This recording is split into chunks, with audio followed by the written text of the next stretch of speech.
Hello students, welcome to Well Explained PDF. Here I am with class 10th biology.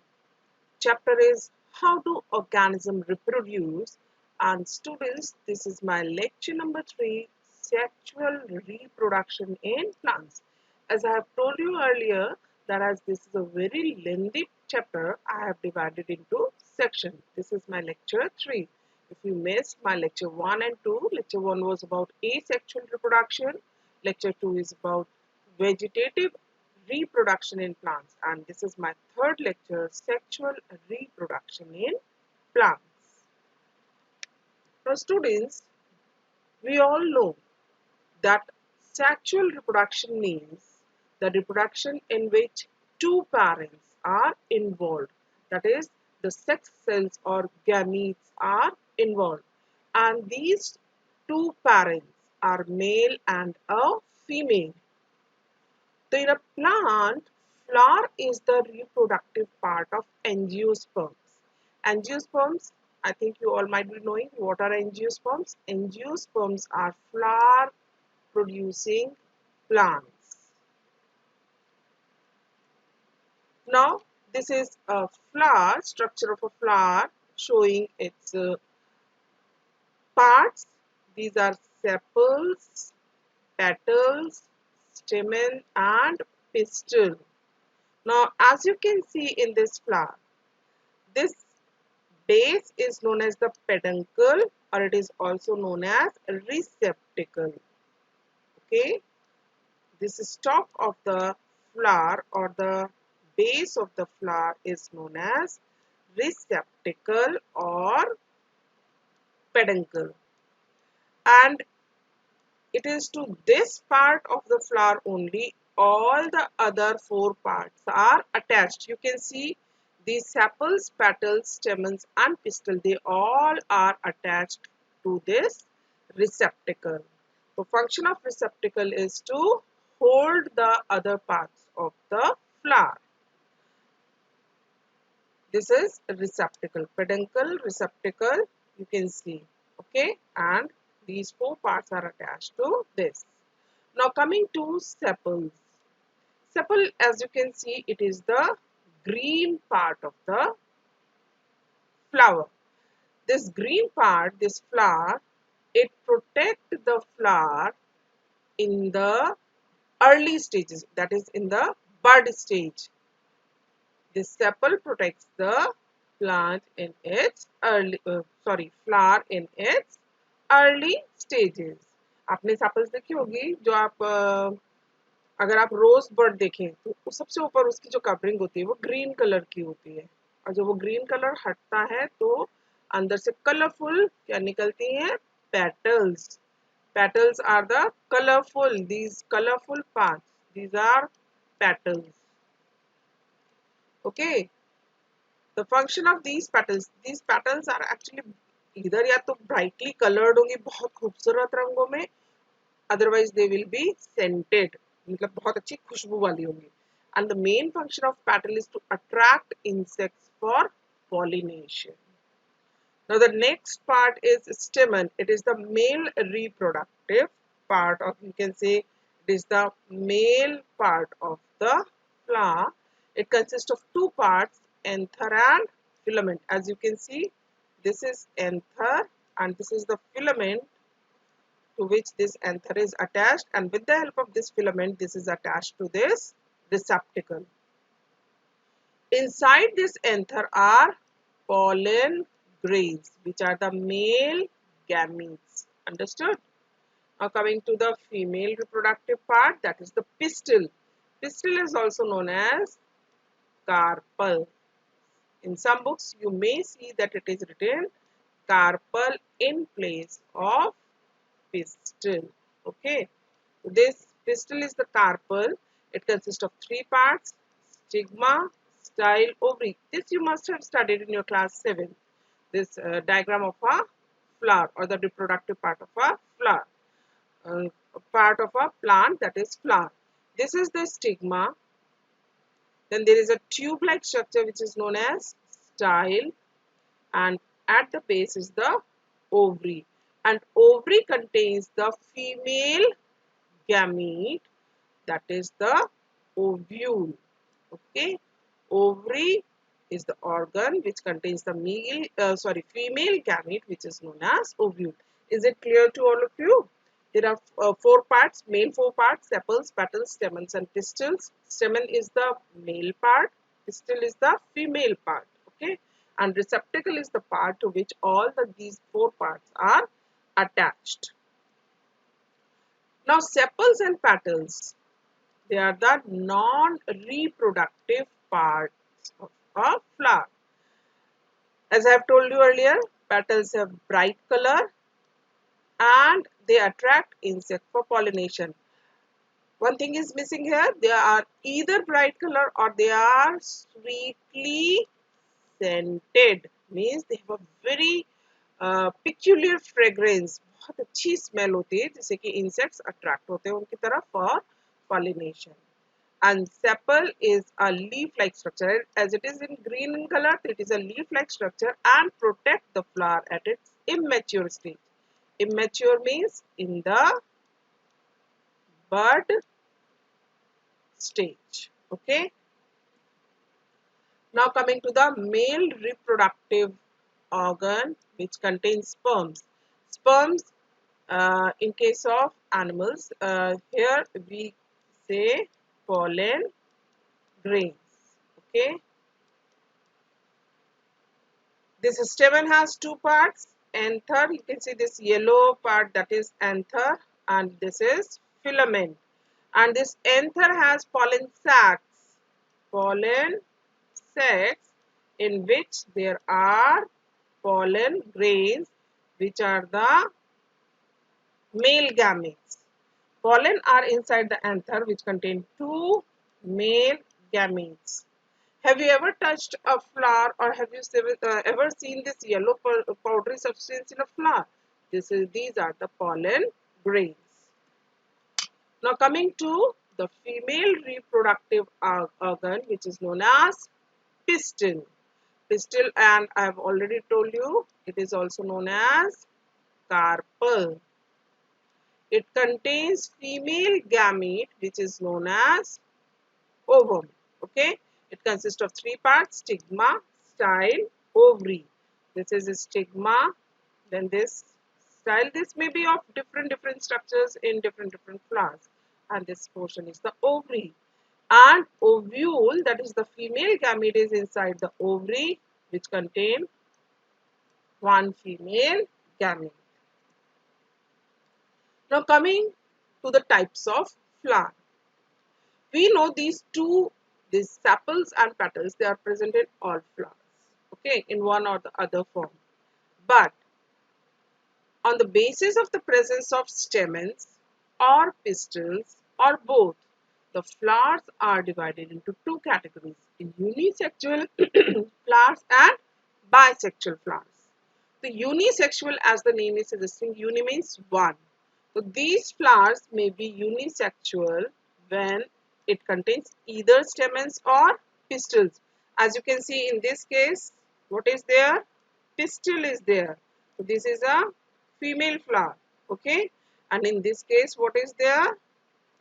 Stamen is there. So this is a male flower.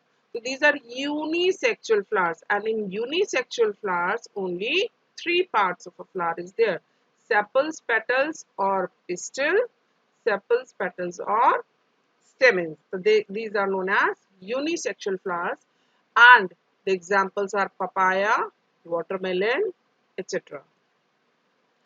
Now coming to bisexual flower. As the name is suggesting, bi means two.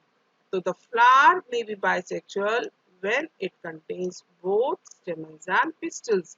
Example are hibiscus and mustard. You can see this is a which flower? Hibiscus. This is a hibiscus flower. Okay. And you all must have seen this hibiscus flower. गुड़हल का फूल कहते हैं इसे, China rose भी कहते हैं. Its common name is China rose. This hibiscus is its scientific name or botanical name. And you can see here, this is the Petals, you can see these are sepals. As these petals have been opened, so these are not seen here. And this is the pistil. Okay, this is pistil. And these yellow structures, these are known as stamens. So all the four parts are present in a bisexual flower.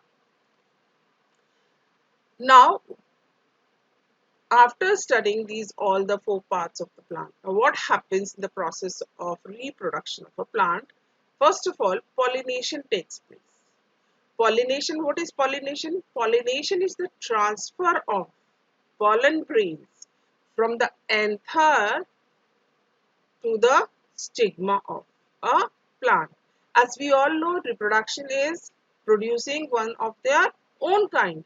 So these anther and stigma, or we can say the stamens and pistil, they must be of the same species of the plant. So pollination is of two types. This is self-pollination. Okay, in self-pollination, if the transfer of pollen occurs in the same flower, that is from the anther of the same from the anther to the stigma of the same flower, it is referred to as self pollination, and it usually takes place in a bisexual plant. Why? Because in bisexual, both the stamens and pistils are in the same flower. You can see this transfer, these are the anthers, these yellow structures are the anthers, and this transfer is taken. This is the pistil, and this transfer of pollen grain is taking place from this anther to the stigma, and this is of the same flower. और अगर flower different भी है तो it should be on the same plant change नहीं होना चाहिए. Suppose in one plant 10 flowers are there और उसी में pollination हो रहा है, then it is also known as self pollination. Cross pollination is next. If this cross, as the name is suggesting, if the pollen grains are transferred from one flower to another of same kind, it is known as cross pollination. Now this cross pollination is possible in both unisexual and bisexual flower. Okay, suppose there are two plants, plant A and plant B, and the transfer of, you can see these are the pollen grains, and this both are having both the things. If this transfer from here to here, if this transfer of pollen grains is from here to here, this is known as self pollination. But as this transfer of pollen grain is from the anther to the stigma of the flower of another plant, this is the pistil, stigma, style, ovary. So this is known as cross pollination. Okay, you understood? This self pollination takes place only in bisexual flowers, and cross pollination can take place in both unisexual and bisexual flowers. Now, these are the agents of cross pollination. Cross pollination by birds, you can see, by bats, by water, and by bees. And you must have studied in your class 7. Okay, what are the characteristics of the pollen grains, which are or the flowers, you can see, say that what are the characteristics of the flowers which are get pollinated by these particular organisms. Suppose it is an insect pollinated or bird pollinated flowers, they must be very brightly colored. Pollination by bats, so that means the flowers must be nocturnal, so they may be sweetly scented. This you may study.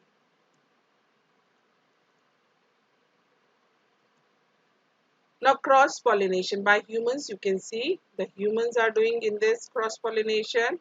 These are ground animals, and cross pollination by wind also takes place. These all are the agents of cross pollination. Birds, bats, water, bees, human, ground animals, and wind. Now once pollination has taken place, that is the pollen grains have been transferred from the anther to the stigma. You can see the pollen grains are landed on this stigma. After the pollen lands on a suitable stigma means if the stigma is of other flower, means it is not belonging to the same species, then that pollen grain will die and no fertilization will take place, because fertilization or reproduction takes place among the individuals of the same kind. Okay, so if it lands on a suitable stigma, a tube grows out of the pollen grain and travels through the style to reach the ovary. You can see these structures which are coming out. These are the pollen tube, and here you can see this nucleus. Pollen grain में से जो nucleus निकल के आई है, this is the male germ cell. Now it reaches to the ovary. Here in the ovary, what is there? Female germ cell. Okay. Now when this nucleus, that is the male germ cell, reaches to the female germ cell, that is the ovule which is present in the ovary, it fuses with it. Then takes place fertilization. This is the fusion of the male gametes and the female gamete is known as fertilization. And after fertilization, what is formed? Zygote is formed. You can see. Male gametes travel through the pollen tube and reaches to the ovule where female gamete is waiting. Now this female gamete fuses with the female gamete to form zygote. Now once this zygote is formed, fertilization has taken place. This fusion of male and female gamete to form zygote is known as fertilization. Now once the fertilization takes place, what happens? This zygote, the cell, this is a single cell. Okay. Every new organism begins its life with a single cell. So this zygote, it keeps on dividing the cells in the zygote. The cell in the zygote, it divides several times to form an embryo within the ovule. As this fertilization takes place within the ovary, okay, this ovule, the male nucleus has fusion with the female germ cell, that is the ovule, and zygote has formed. So division takes place inside it, and what is formed? Embryo gradually develop within the ovule. In this way, the ovule is formed. Now, formation of fruit. The ovule develops a tough coat and is gradually converted into a seed as the fertilization has taken place in the ovary and that male nucleus fused with the ovule. Okay, so these ovules, they generally are converted into a seed and the ovary grows rapidly and forms a fruit. You must have seen when you eat fruit, this actually the fruit जो होता है, that is the ovary, and the seed contained in the fruit, they are the ovule which have developed into seeds. Meanwhile, the fertilization हो गया. Now there is no use of petals, sepals and other stamen style and stigma. They may shrivel and fall off. Once the fertilization takes place within a flower, actually fertilisation ovary के अंदर हो रहा है, तो जो बाकी parts होते हैं फ्लावर के, the sepals, petals and stigma and style, it is of no use and thus now they dry and they fall off. Shrivel means they dry off. Okay, now the seed has formed. This you can see the structure of seed. This is a kidney bean. This is the seed of a dicot plant because two cotyledons are there. You can see this one and one, two cotyledons are there. This seed has plumule, which is future shoot system. This has radicle, which is the root system. These are the cotyledons. These are seed coat. These are the two cotyledons. This is the seed coat which protects the seed when it is not germinating, when the conditions are not favorable. And this is the embryo. Embryo contains the food for the baby plant. That is the plumule and radicle. When they will grow into a baby plant, this embryo provides nutrients to it. Okay. Now you have studied the whole process of sexual reproduction in plants. Shall I repeat it? The steps. You can say it's a summary type of this. The male organ of the flower, that is the stamen, it makes the male gametes or the male sex of the plants. And these male gametes are present in the pollen grains. Pollen grains के अंदर होते हैं ये male gametes, that is the male germ cells. Okay. Now the female organ of a plant, which is known as pistil or carpel, it makes the female gametes or the female sex cells. Okay. These female gametes are present in the ovules. The female gametes present in ovules are also called as the ova, egg cells, or you can just say eggs. Okay. Now comes the pollination. The male gametes present in the pollen grain, they get transferred to the female gamete, the female reproductive organ, and this male gamete fertilizes the female gamete or egg cell present in the ovules. Now, the fertilized egg cell grow. The fertilized egg is also known as zygote. This grows within the ovules and forms the seed, becomes the seed, and the seed produces new plants on germination. Now, germination, you must have studied what is germination. It is the when the seed it grows into a seedling, germination of a seed, when it gets favorable condition. What are the favorable condition for the germination of a seed? They are the proper temperature, availability of moisture or water, air and light. So when all these conditions, these a seed it gets germinated and new plants are grown. You can see the seed contains the future plant or embryo which develops into a seedling under appropriate condition, and this process is known as germination. Okay, you can see this plumule is the future shoot, as I have already told you. Radicle is the future root, and these cotyledons, that is the embryo, that they provide nutrients or the foods to the developing plant. Okay. Now you can see how germination takes place. This is all for this lecture. I hope you all have studied the sexual reproduction in plants. You have watched my video carefully and it is useful to you. Now thanks for watching. Those who haven't subscribed my channel, please subscribe it and press the bell icon so that whenever you receive or whenever I upload a new video, you will get notification. Have a nice day and God bless you all.